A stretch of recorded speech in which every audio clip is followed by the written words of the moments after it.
എല്ലാവർക്കും നമസ്കാരം. ചിരിക്കാനും ചിന്തിക്കാനും ഒക്കെയുള്ള ഒരു വാർത്ത. മഴയൊക്കെയല്ലേ, കോരിച്ചൊരിയുന്ന മഴയാണ്. ഇപ്പോൾ വെള്ളം അവിടെ ഇവിടെയൊക്കെ പൊങ്ങി നിൽക്കുകയാണെങ്കിൽ അഭയാർത്ഥി ക്യാമ്പുകളിലൊക്കെയാണ് നമ്മൾ ഇരിക്കുന്നെങ്കിൽ ഒരു രസമൊക്കെ നമുക്കും വേണ്ടേ. അതിനുള്ള ഒരു വഴി നമ്മുടെ ഗവൺമെൻറ് ഒപ്പിച്ചു വെച്ചിട്ടുണ്ട്. അതിനെക്കുറിച്ച് പറയാം. മനുഷ്യരും വന്യജീവികളും തമ്മിലുള്ള സംഘർഷം ലഘൂകരിക്കുന്നതിനുള്ള നടപടികളുടെ ഭാഗമായി 9 response team, rapid response team RRT രൂപീകരിക്കാൻ മന്ത്രിസഭായോഗം തീരുമാനിച്ചു. ചിരിക്കാനുള്ള വകുപ്പുണ്ടേ, ശ്രദ്ധിച്ചിരിക്കണേ. മനുഷ്യരും വന്യജീവികളും തമ്മിലുള്ള സംഘർഷം ലഘൂകരിക്കാനുള്ള നടപടികളുടെ ഭാഗമായി 9 റാപ്പിഡ് റെസ്പോൺസ് ടീം രൂപീകരിക്കാൻ മന്ത്രിസഭായോഗം തീരുമാനിച്ചു. കാര്യം കേട്ടോണം, മനുഷ്യരും വന്യമൃഗങ്ങളും തമ്മിലുള്ള സംഘർഷം ലഘൂകരിക്കാൻ. അംഗങ്ങൾ ആരൊക്കെയാണെന്നറിയോ? 9 സെക്ഷൻ ഫോറസ്റ്റ് ഓഫീസർമാർ, SFO, 9 സെക്ഷൻ ഫോറസ്റ്റ് ഓഫീസർമാർ. ഡ്രൈവർമാർ, അത് എത്രയെന്ന് പറഞ്ഞിട്ടില്ല. പാർട്ട് ടൈം സ്വീപ്പർമാർ, അത് എത്രയെന്ന് പറഞ്ഞിട്ടില്ല. തസ്തിക സൃഷ്ടിക്കും. SFO 9 പേര്, സെക്ഷൻ ഫോറസ്റ്റ് ഓഫീസർമാർ 9 പേര്, ഡ്രൈവർമാർ എത്രയാണെന്ന് പറഞ്ഞിട്ടില്ല, പാർട്ട് ടൈം സ്വീപ്പർമാർ എത്രയാണെന്നും പറഞ്ഞിട്ടില്ല. തസ്തികകൾ സൃഷ്ടിക്കും. കാര്യങ്ങളൊന്ന് മനസ്സിലാക്കണം. എവിടേക്കാണെന്നറിയോ? തിരുവനന്തപുരം സെക്ഷൻ്റെ കീഴിൽ പാലോട്, പുനലൂർ സെക്ഷൻ്റെ കീഴിൽ തെന്മല, മാങ്കുളം സെക്ഷൻ്റെ കീഴിൽ കടലാറ്, ചാലക്കുടി സെക്ഷൻ്റെ കീഴിൽ കോതമംഗലം, പാലപ്പള്ളി സ്ഥലങ്ങളിൽ, നെന്മാറ സെക്ഷൻ്റെ കീഴിൽ കൊല്ലങ്കോട്, നിലമ്പൂർ സൗത്തിൻ്റെ കീഴിൽ കരുവാരക്കുണ്ട്, നോർത്ത് വയനാടിൻ്റെ പേരിൽ അല്ലെങ്കിൽ അതിൻ്റെ കീഴിൽ മാനന്തവാടി. ഇങ്ങനെ ഈ 8 സെക്ഷൻ്റെ കീഴിൽ 9 റാപ്പിഡ് റെസ്പോൺസ് ടീം ഉണ്ടാക്കും. RRT എന്ന അതിൻ്റെ ഷോർട്ട് ഫോം. വാഹനങ്ങൾ, കെട്ടിടങ്ങൾ, DA, TA, മറ്റ് അലവൻസുകൾ, അതിഥ ബാധ്യതകൾ ഒന്നും പറഞ്ഞിട്ടില്ല. ടീമിൻ്റെ ഉത്തരവാദിത്വം എന്നാന്നും പറഞ്ഞിട്ടില്ല. ഒരു വശത്ത് വന്യമൃഗങ്ങളാണല്ലോ, ഒരു വശത്ത് മനുഷ്യരും. ഇവർ തമ്മിലുള്ള സംഘർഷം ലഘൂകരിക്കുക എന്നുള്ളതാണ് ഇതിൻ്റെ ചിന്ത. അപ്പോൾ ഇതിൻ്റെ പദ്ധതികൾ ഞാൻ എൻ്റെ ബുദ്ധിക്കകത്ത് അറിയാവുന്നതൊക്കെ ചിന്തിച്ചു. 1, വന്യമൃഗങ്ങളെന്ന് പറഞ്ഞാൽ മനുഷ്യനെ ഉപദ്രവിക്കുന്ന ആന, കടുവ, പുലി, കരടി, ഇത്രയാണ് ഇവിടെ കേരളത്തിൽ മനുഷ്യനെ ഭീകരമായിട്ട് ഉപയോഗിക്കുന്നത്. പിന്നെ കാട്ടുപോത്തുണ്ട്, കാട്ടുപന്നിയുണ്ട്, ചെന്നായയും കൂടെ കാണുമായിരിക്കും. ആന, കടുവ, പുലി, കരടി, കാട്ടുപോത്ത്, ചെന്നായ കാണും, കാട്ടുപന്നി കാണും. അപ്പോൾ ഈ 7 സെക്ഷനുള്ള വന്യമൃഗങ്ങളും മനുഷ്യരും തമ്മിൽ സംഘർഷം. ഇത് ജാതി സംഘർഷം പോലെയോ രാഷ്ട്രീയ സംഘർഷം പോലെയോ മനുഷ്യനും മൃഗങ്ങളുമായിട്ട് സംഘർഷം ഉണ്ടല്ലോ. ഈ സംഘർഷം ഉള്ളിടത്ത് ഇത് ലഘൂകരിക്കാൻ, പൂർണ്ണമായിട്ടില്ലെന്നാക്കാൻ പറ്റിയല്ല, ലഘൂകരിക്കും. അതിനുള്ള നടപടികൾ ഇവർ സ്വീകരിക്കും. അപ്പോൾ സ്വീപ്പറുടെ ഉത്തരവാദിത്വം എന്നാന്ന് നോക്കാം. അതായത് ആനയെയും പുലിയെയും കടുവയെയും കരടിയെയും ചെന്നായയൊക്കെ ചർച്ചയ്ക്ക് വിളിക്കും. ചർച്ചയ്ക്ക് വിളിച്ചുകൊണ്ട് വരുമ്പം ഇവരിയ്ക്കേണ്ട സ്ഥലമെല്ലാം തൂത്തുവാരി വൃത്തിയാക്കി, കാരണം ഇവർ വരുമ്പം വൃത്തിയായിട്ട് ഇട്ട് കൊടുക്കണമല്ലോ. ഇനി ചർച്ചയെല്ലാം കഴിഞ്ഞ് ഇവർ പോയി കഴിയുമ്പോൾ ആന അവിടെ പിണ്ടവിടും, കടുവ അവിടെ മൂത്രം ഒഴിക്കും, ചിലപ്പോൾ അപ്പിയിട്ടെന്ന് വരും, പുലി ഇതൊക്കെ കാണിച്ചെന്ന് വരും, ചെന്നായ എന്തെങ്കിലും വൃത്തികേട് കാണിച്ച് വെച്ചെന്ന് വരും. ഇതെല്ലാം പോയി കഴിയുമ്പോൾ അവിടെ എല്ലാം തൂത്തുമാറ്റണ്ടേ.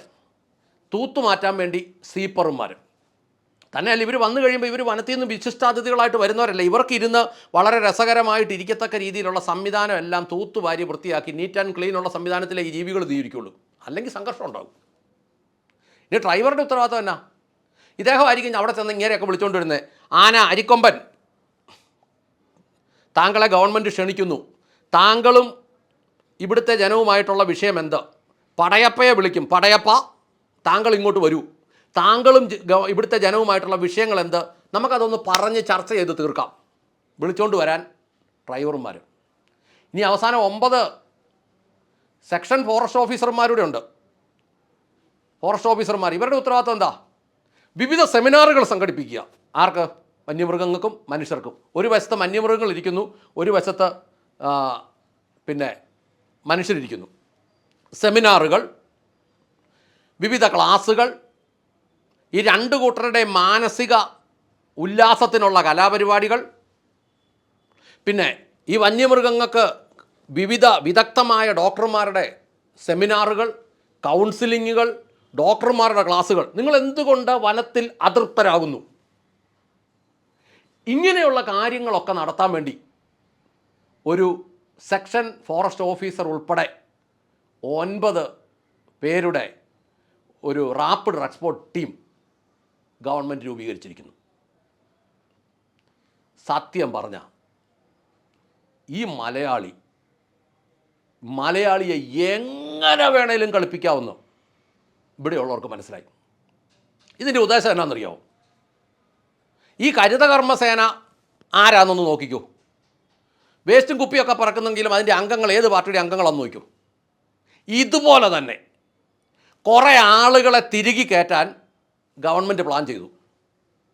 കുറേ ആളുകളെ, കുറേ ഡ്രൈവർമാർ, നമ്മുടെ ആളുകളെ, നമ്മുടെ സ്വന്തം ആൾക്കാർ കുറച്ച് പേരെ കയറ്റാം. അത് കയറ്റാനുള്ള സ്ഥലങ്ങളും കണ്ടുവച്ചിട്ടുണ്ട്.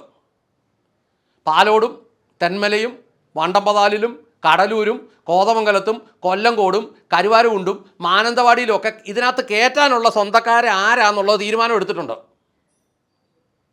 തൂക്കാനുള്ള ആളുകളെ കയറ്റാനുള്ള തീരുമാനം എടുത്തിട്ടുണ്ട്. ഹരിതകർമ്മസേനയ്ക്കകത്ത് കയറാൻ മേലാതെ പരാതി പറഞ്ഞ് പ്രശ്നം പിടിച്ച് നിൽക്കുന്ന കുറച്ച് പേരുടെ വെളിയിലുണ്ട്, നമ്മുടെ സ്വന്തം ആൾക്കാർ. അവരെയും കൂടെ കയറ്റാനുള്ള ഒരു പദ്ധതി തന്നെയുമല്ല, ഇഷ്ടം പോലെ ഫണ്ട് എന്നതേലും തോന്നിവാസം എഴുതി വെച്ച് പിടിച്ചു മേടിക്കാനുള്ള വകുപ്പ്. ഇത് രണ്ടുമാണ് ഇതിൻ്റെ പുറകിലുള്ള ഉദ്ദേശം. അല്ലാതെ വന്യമൃഗവും മനുഷ്യനും തമ്മിലുള്ള പ്രശ്നം ചർച്ച ചെയ്താൽ തീരുമോ? ആ സംഘർഷം ലഘൂകരിക്കാൻ ഈ മണ്ടത്തരങ്ങൾ വല്ലതും കാണിച്ചാൽ നടക്കുമോ? വന്യമൃഗങ്ങൾ പെരുകിയെങ്കിൽ അതിൻ്റെതായ നടപടികൾ, താങ്ങാൻ മേലാത്തോലെ പെരുകിയെങ്കിൽ വെടിവെച്ച് കൊല്ലുക തന്നെ ചെയ്യണം. അല്ലാതെ എന്നെ ചെയ്യാനാ? അതിന് നിയമം അനുശാസിക്കുന്നില്ല, നിയമം ഉണ്ടാക്കണം. അല്ലെങ്കിൽ അത് ഇവിടുന്ന് പിടിച്ച് വേറെ ഏതെങ്കിലും എണ്ണ അധികം ഇല്ലാത്ത സ്ഥലത്ത് കൊണ്ടുവിടണം. കാട്ടുപന്നി പെരുകി കപ്പയും ചേനയും കാച്ചിലും എല്ലാം കുത്തിമറിച്ചാൽ വെടിവെച്ച് കൊല്ലുക എന്നല്ലാതെ എന്നാ പ്രയോജനം? കാട്ടുപന്നിയെ കൊണ്ട് ഇവിടെ എന്താ പ്രയോജനം? കാട്ടുപന്നി പാല് തരുമോ? കാട്ടുപന്നി മുട്ടയിടുമോ? കാട്ടുപന്നി കൊണ്ട് എന്താണ് ഒരു ഗുണം? കുരങ്ങൻ തെങ്ങയിലോട്ട് കയറി മൂത്തതും വെള്ളക്കായും കരിക്കും മെച്ചിങ്ങായും എല്ലാം പറിച്ച് താഴെ ഇടുന്ന കുരങ്ങൻ, കാപ്പിക്കുരുവും കമ്പോടെ ഓടിച്ച് പറിച്ച് നശിപ്പിച്ചിട്ട് പോകുന്ന കുരങ്ങൻ, ഇത് മുഴുവൻ നശിപ്പിക്കുന്ന ഇതിനെ എന്ത് ചെയ്യാൻ പറ്റും? അതിന് വ്യക്തമായ നടപടികൾ എടുക്കേണ്ടതിന് വീണ്ടും ഫണ്ട് അടിച്ചു മാറ്റാനുള്ള പദ്ധതികൾ ആസൂത്രണം ചെയ്യാതെ ഇതൊക്കെ കാണുമ്പോൾ ഇവിടുത്തെ ബോധമുള്ള മനുഷ്യൻ അറിയാമല്ലോ, ഇത് വേറെ പരിപാടിയായത്. സ്വന്തക്കാരെ കുത്തിത്തിരികെ കയറ്റാനുള്ള ഒരു പരിപാടിയായത്. ഇതിൻ്റെ പേരിൽ കോടികൾ അടിച്ചു മാറ്റും. വണ്ടി ഓടി, ആര് ചോദിക്കും? എവിടെ ഓടി? കെട്ടിടങ്ങളെടുത്തു, സെമിനാറുകൾ നടത്തി. ഇത് മുഴുവൻ വിളിച്ചാലും ഈ മനുഷ്യനെയല്ല ഇതെല്ലാം പറഞ്ഞ് കളിപ്പിക്കാൻ പറ്റുള്ളൂ. മൃഗങ്ങളെ കളിപ്പിക്കാൻ പറ്റുമോ? മൃഗങ്ങളെ കളിപ്പിക്കാൻ പറ്റില്ലല്ലോ. ആനയെ വിളിച്ച് കൗൺസിൽ ചെയ്യാൻ പറ്റുമോ? കടുവായെയും പുലിയെയും വിളിച്ച് കൗൺസിൽ ചെയ്യാൻ പറ്റുമോ? ഈ മനുഷ്യനെ മാന്തി കീറുന്ന കരടിയെ പിടിച്ച് കൗൺസിൽ ചെയ്യാൻ പറ്റുമോ? എന്ത് ചെയ്യാൻ പറ്റും? ദയവ് ചെയ്ത് ഇങ്ങനെയുള്ള ഊളത്തരങ്ങളുമായി, അതിൻ്റെ വാർത്തകളുമായി ഇതൊന്നും പറഞ്ഞ് ഈ മലയാളിയെ പറ്റിക്കാമെന്ന് ധരിക്കരുത്. മലയാളി ഇപ്പോൾ ഇത് ശ്രദ്ധിക്കുന്നില്ലാത്തത് കൊണ്ട്. ശ്രദ്ധിക്കാത്തതിൻ്റെ കാരണം എന്നാന്ന് ചോദിച്ചാൽ അവർക്കിപ്പോൾ തലപ്പത്ത് നിൽക്കാൻ ഒരു നേതൃത്വം ഇല്ലെന്നുള്ളതോ? പ്രതിപക്ഷം ഇല്ല. 5 വർഷം കൂടുമ്പം വെള്ളയ്ക്കിട്ട് ഇങ്ങനെ വരുന്ന ഒരു സെക്ഷൻ മാത്രമേ ഇപ്പോൾ ഉള്ളൂ. അല്ലാതെ ഒരു സെക്ഷൻ ഇല്ല ഇവിടെ. അതുകൊണ്ട് അതുങ്ങളും കൂടെ ഭരണപക്ഷത്തിൻ്റെ കൂടെ ഇരിക്കട്ടെ. അടുത്ത പ്രാവശ്യം പരസ്യമായിട്ടൊരു മത്സരമില്ലാതെ ഒറ്റ മുന്നണിയായിട്ട് ഒരുമിച്ച് അങ്ങ് മത്സരിക്കുവാണെങ്കിൽ ആ പക്ഷം ഇല്ലെന്നാവും. പക്ഷെ മൂന്നാമതൊരു ശക്തി, ഒരു പക്ഷം ഇവിടെ ഉണ്ടായാൽ അതുണ്ടാകും. ഏത് പ്രകൃതിയുടെ നിയമം അനുസരിച്ച് ഒരു സമയം കഴിയുമ്പോൾ അതുണ്ടാകും. അതുണ്ടാകുമ്പോൾ അതുവരേക്കും ഇത് കൂട്ട് വങ്കത്തരങ്ങൾ, കള്ളത്തരങ്ങൾ, അടിച്ചു മാറ്റലുകൾ സഹിക്കാൻ വിധിക്കപ്പെട്ട മലയാളിയെ ഓർത്ത് സഹതപിച്ചുകൊണ്ട് നന്ദി, നമസ്കാരം.